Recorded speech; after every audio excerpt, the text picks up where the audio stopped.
Muchachos, ¿qué tal? ¿Cómo están? Pues vamos a continuar con nuestros mini videos y en esta ocasión pues dejaremos en nuestra materia de cimentaciones un poquito atrás por lo pronto la teoría de Terzaghi y pasaremos a platicar sobre otra teoría, hablando de las teorías de capacidad de carga. Entonces recordamos que la teoría de Terzaghi es una teoría universal, de aplicación universal, y que aplica básicamente cimentación superficial en todo tipo de suelo.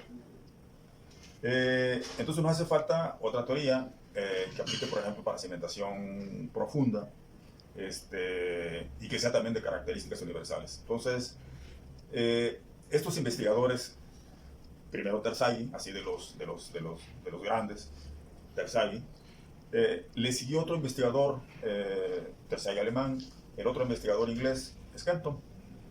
Skempton, de alguna manera, criticó la teoría de Terzaghi, la teoría de Terzaghi para suelos cohesivos, donde ustedes se acuerdan que la fórmula de Terzaghi para suelos cohesivos es QC es igual a CNC más gamma de F. QC es igual a CNC más gamma de F.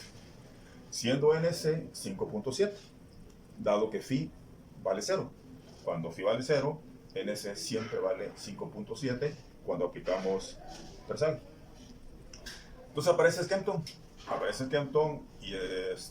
y para suelos cohesivos también, para que haya la correlación. También lanza su propia teoría de capacidad de carga y acaba reconociendo que la teoría de Terzaghi es correcta y acaba expresando también que su teoría de capacidad de carga para materiales cohesivos es idéntica, exactamente igual a la de Terzaghi. Fíjense lo interesante del tema, ¿no?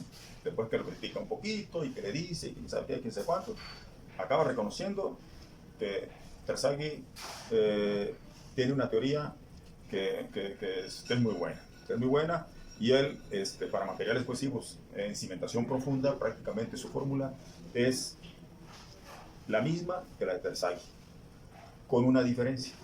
Hay una diferencia. En la fórmula, como hace rato platiqué, en la fórmula de Terzaghi, NC siempre vale 5.7. Y en la fórmula de Skempton, NC varía. Y varía porque, como prácticamente aplique cimentación profunda, entonces la superficie de falla pues es más profunda. Y como es más profunda la superficie de falla, el valor de NC aumenta.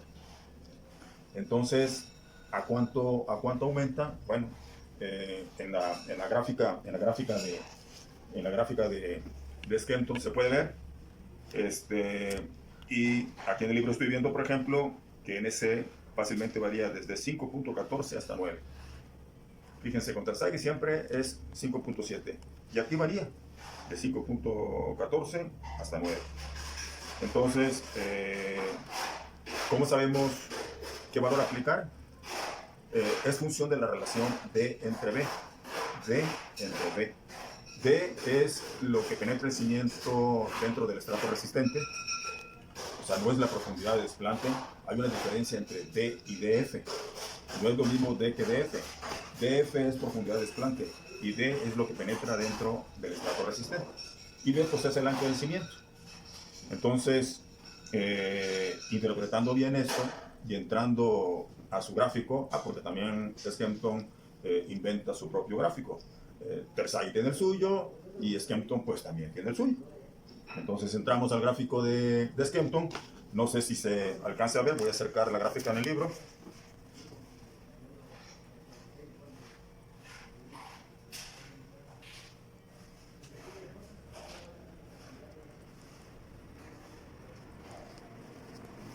Entonces, seguramente verán ya posteriormente con calma que en el gráfico de Skempton, en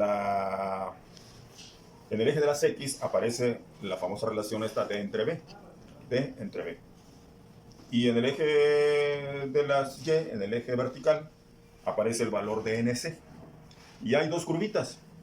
Una que dice para cimiento largo y otra que dice para cimiento con sección circular o cuadrada. Entonces el tema es muy sencillo. El tema es ubicar la relación D entre B, interceptar la curva que corresponda, jalarnos hacia la izquierda y ya está, el valor de NC. Entonces CNC varía, no siempre vale 5.7 como sucede con Tersaghi. Aplicamos la fórmula que ya comentamos que es prácticamente la misma, QC es igual a CNC más gamma de F. Y ya está. Entonces, ¿en qué aplica básicamente Skempton? Skempton aplica en suelos cohesivos, materiales de comportamiento cohesivo y en todo tipo de cimiento. Sin embargo, se recomienda más su aplicación en cimentaciones profundas. Bien, entonces con esta fórmula tendríamos el modelo matemático para expresar en un número a qué capacidad de carga el suelo nos puede ofrecer, ¿no? Bien, entonces la otra parte de la historia es que por una parte estamos hablando de teorías de capacidad de carga, teoría de Tersaghi, teoría de Skempton, y hablamos de cimentación profunda. Cimentación profunda, ¿cuál es la cimentación profunda típica que tenemos, que conocemos? Pues los pilotes, las pilas, los cilindros, los cajones y algunas combinaciones híbridas que se hacen, hay veces, por ejemplo, entre pilotes y un cajón de cimentación. Bien, pilotes. Los pilotes, bueno, pues son elementos de cimentación profunda que seguramente cuando escuchamos la palabra pilote, pues todos lo conocemos. ¿Por qué? Porque el pilote no es ninguna novedad tecnológica, es un elemento de cimentación muy antiguo, muy antiguo. En la antigüedad, hace miles de años, en la época de los cavernícolas y todo aquello, pues estos amigos, incluso sus viviendas, sus palafitos, para estar a salvo del ataque de los animales aquellos y el peligro en que vivían, de esa manera primitiva, bueno, pues construían sus viviendas alejadas del suelo. ¿Y cómo se alejaban del suelo? Pues hincaban en el suelo troncos de árboles, y esos troncos de árboles fueron hincados en el suelo, pues fueron los primitivos pilotes. Durante muchos años, la humanidad fue, ¿cómo se llama?, mejorando en muchos aspectos el conocimiento, pero sin embargo los pilotes de madera se utilizaron durante mucho tiempo como elemento de construcción, y el procedimiento pues básicamente era el mismo, era hincar dentro del terreno un elemento vertical.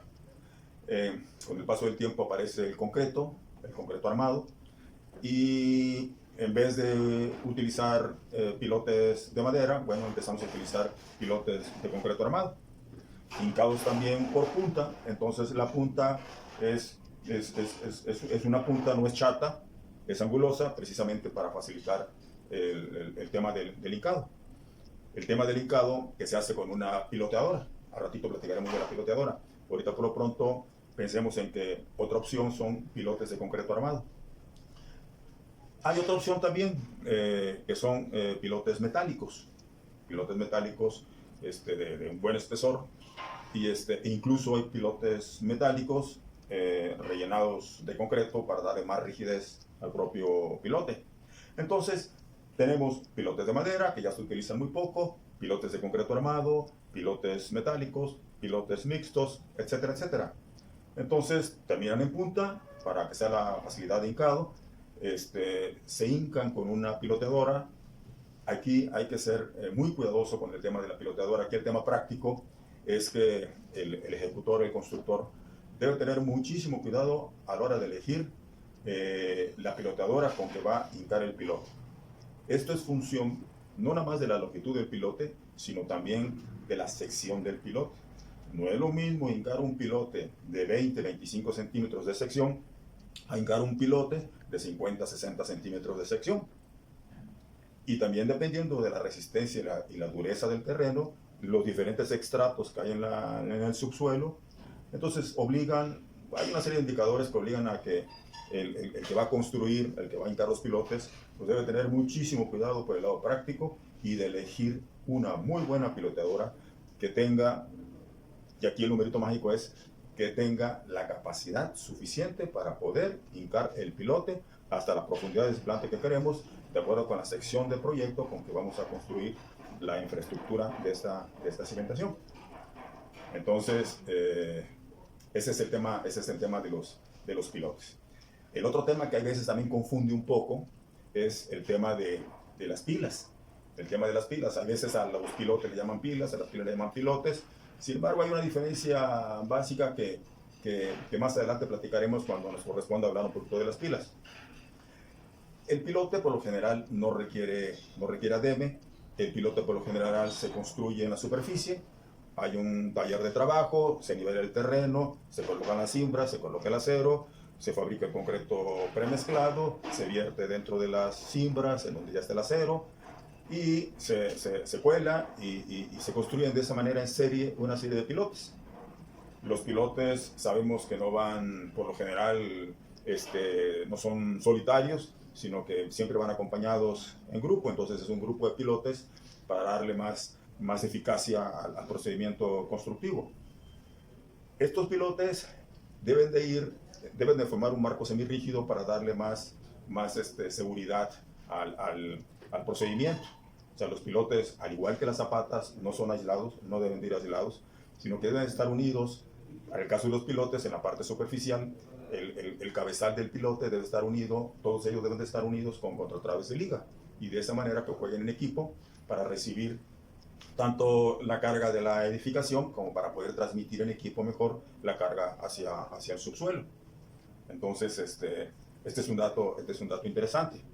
Entonces es muy importante, aquí la preocupación del proyectista es, toda vez que elige que derivado de la bajada de cargas, que la solución es con pilotes,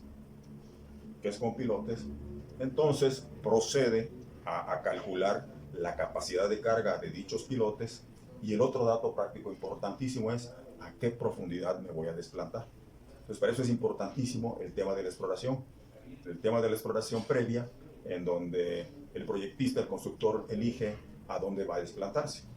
Y sobre todo la gran pregunta que a través de los modelos matemáticos que estamos comentando de capacidad de carga es: ¿cuántas toneladas soporta el piloto? ¿Cuántas toneladas soportan los pilotos? Entonces, para eso tenemos la teoría, que más adelante platicaremos también a través de algunos ejemplos.